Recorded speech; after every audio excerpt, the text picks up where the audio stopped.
32% تک ٹیکس ہے، income tax, جس سے کچھ بھی کلیکٹ نہیں ہوتا، صرف وہ بیچارے جو نوکری کرتے جو اور تو پیسہ چھپا نہیں سکتے، حکومت کی پرائیویٹ نوکری، وہ بیچارے ٹیکس ادا کرتے ہیں اور کوئی ادا نہیں کرتا۔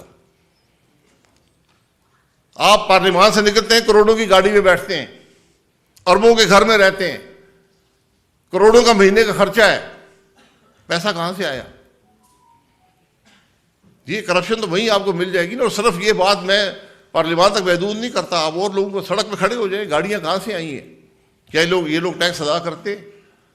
اور واحد ملک ہے دنیا کا جس نے کیٹیگری بنائی نان فائلر۔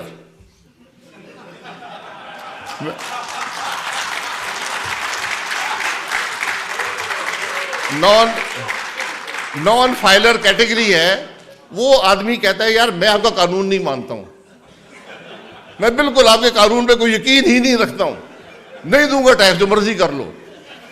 ہم کہتے ہیں تم نان فائلر بن جاؤ، اور جب گاڑی لوگے تو 10,000 روپے فالتو دے دینا۔ تو پھر میں نے چند سال پہلے کہا وزیر خزانہ کو، مجھے بھی نان فائلر بنا دیں یار، میں بھی بننا چاہتا ہوں۔ تو لوگ کہتے ہیں جی کیسے، یہ کوئی موضوعاتی حل نہیں ہے ملک کے مسائل کا، کوئی موضوعاتی حل نہیں ہے، کوئی ایسا ایک فیصلہ نہیں ہے جس سے ملک میں موضوع آ جائے گا سب مسائل حل ہو جائیں گے۔ یہ بنیادی فیصلے، چھوٹے چھوٹے فیصلے آپ کو کرنے پڑیں گے۔ شہری کا بنیادی حق ہے کہ وہ ٹیکس ادا کرے۔ یہ بات نہیں ہے کہ پہلے آپ کہیں جی کچھ مجھے کام کر کے دکھاؤ، میری سڑک بناؤ، پھر ٹیکس ادا کروں گا، ایسے نہیں ہوتا۔ آپ ٹیکس ادا کرتے ہیں، پھر حکومت سے پوچھتے ہیں کہ میرا پیسہ کہاں پر گیا۔ تو اس لیے یہ بنیادی فیصلے ہیں، آئین کی پاسداری، ٹیکس کی ادائیگی، سب کے لیے۔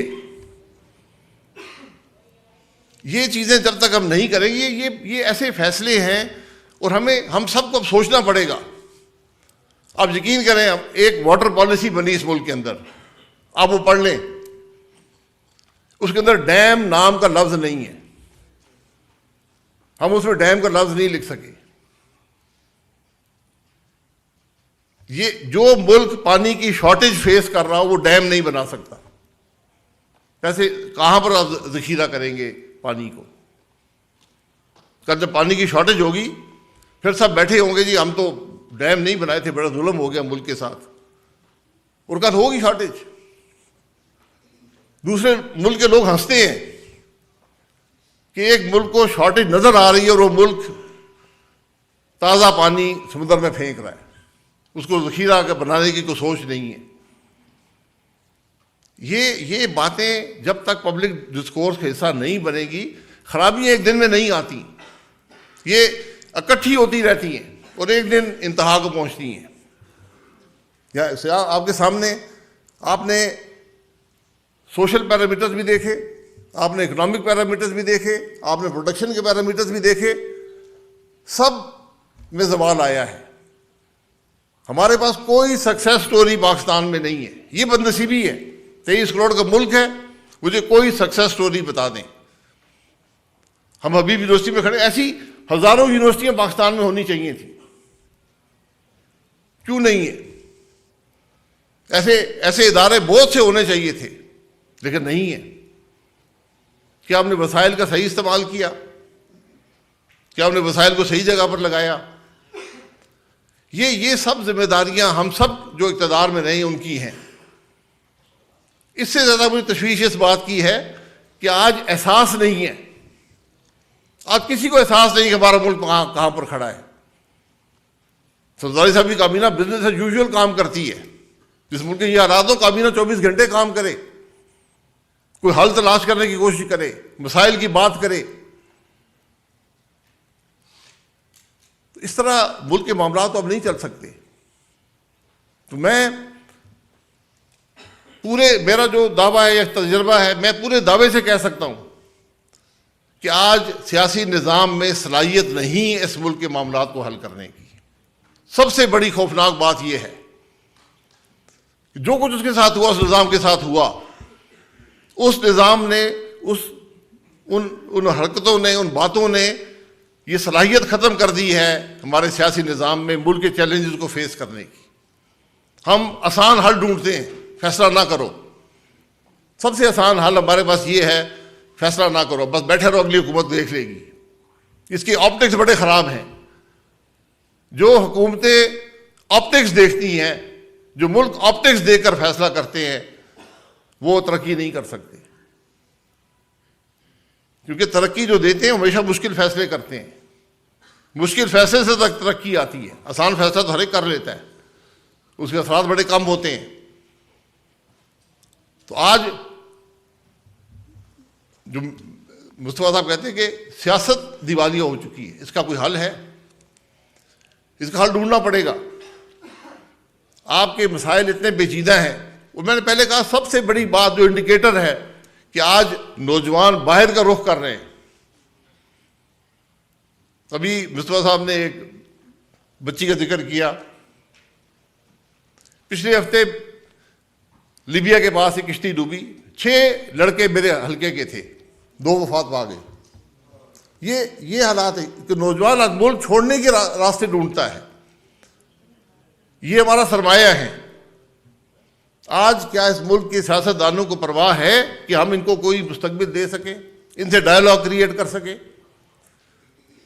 سارے سیاستدان میرے سمیت روز ٹی وی پروگراموں میں ہوتے ہیں. کیا ہم نے کوئی بات کی کہ ہم نوجوان کے مسائل کیسے حل کریں گے، ملک کی معیشت کیسے بہتر کریں گے؟ کسی سیاسی لیڈر سے آپ نے یہ بات سنی ہے؟ آج امتحان جو ہے میاں محمد نواز شریف صاحب کا ہے، امتحان عمران خان صاحب کا ہے، امتحان آصف زرداری صاحب کا ہے، امتحان فضل الرحمان صاحب کا ہے. ان کو جاگنا پڑے گا. کیا یہ بیٹھ کر ملک کے مسائل کی بات نہیں کر سکتے؟ کیونکہ ہم سب نے اپنی صلاحیت کا اظہار کر چکے ہیں. سال پہلے عمران خان صاحب حکومت میں تھے، اس وقت پوری اپوزیشن حکومت میں ہے. یہ وہ ملک ہے جہاں جو حکومت تھی وہ گئی، اپوزیشن اقتدار میں آ گئی. سب نے اپنی صلاحیت کا مظاہرہ کر دیا ہے. کیا مسائل حل کر سکیں؟ تو آج ملک کی یہ توقع ہے، نوجوان کی یہ توقع ہے کہ یہ سیاسی لیڈر مل کر بیٹھیں اور ملک کے مسائل کا حل ڈھونڈیں. اور کوئی راستہ نہیں ہے. یہ بات بڑی واضح ہے کہ کسی ایک جماعت کے اندر صلاحیت یا قابلیت یا اہلیت یا نیت بھی نہیں ہے کہ ملک کے مسائل کو حل کر سکے. میں تو یہ کہتا ہوں کہ سب مل کر بھی شاید نہ کر سکے، لیکن کوشش تو کی جائے. کوشش تو کرنی ہے. ملک تو سب کا ایک ہی ہے. ہم NFC ایوارڈ کی بات کرتے ہیں، دیگر چیزوں کی، یہ سب چیزیں ایک ثانوی حیثیت رکھتی ہیں. جب تک ہم بنیاد کو درست نہیں کریں گے، جب تک ہم سیاست کو نفرت سے باہر نہیں کریں گے، سیاست کو دشمنی نہیں بنائیں گے، ایک دوسرے کا احترام نہیں کریں گے، تو ملک کیسے چلے گا؟ تو آج ان سب حضرات کو بیٹھنا پڑے گا، ورنہ اس ملک کا نوجوان ان کو نہیں بخشے گا. یہ ملک ان کو معاف نہیں کرے گا، تاریخ ان کو معاف نہیں کرے گی. یہ چوائس نہیں ہے، یہ ذمہ داری ہے اس ملک کے سیاسی لیڈروں کی کہ آپ نے جو ایک دوسرے پہ الزامات لگانے، آپ اشرے ہو گئے ایک دوسرے پہ الزامات لگا رہے ہیں. سب کو موقع ملے دوسرے کو پکڑ کے اندر کر دیتے. کوئی کر سکا ہے؟ تو آج یہ بات نہیں بکے گی کہ آپ اس پہ الزام لگائیں، وہ آپ پہ الزام لگائیں. آج آپ نے بات ملک کی کرنی ہے، اس مسائل کا حل ڈھونڈنا ہے. اور وہ ابتدا ہوگی، وہ معاملہ چلتا رہے گا. یہ لمبا سفر ہے. یہ چند دنوں، چند ہفتوں، چند مہینوں کی، چند سالوں کی بات نہیں ہے. ہمیں آج اپنے ملک کے عوام کو حقیقت بتانی ہوگی کہ یہ لمبا سفر ہے. اس میں ہم سب نے بوجھ برداشت کرنا ہے، تکلیف برداشت کرنی ہے. اور تکلیف جب بھی آتی ہے غریب آدمی ہی برداشت کرتا ہے. ہم سب تو شاید برداشت کر لیں تھوڑا بہت کمی کر کر اپنی زندگی کے معاملات میں، لیکن غریب آدمی تو اپنی انتہا کو پہنچ چکا ہے. تو آج اس سوچ کی ضرورت ہے.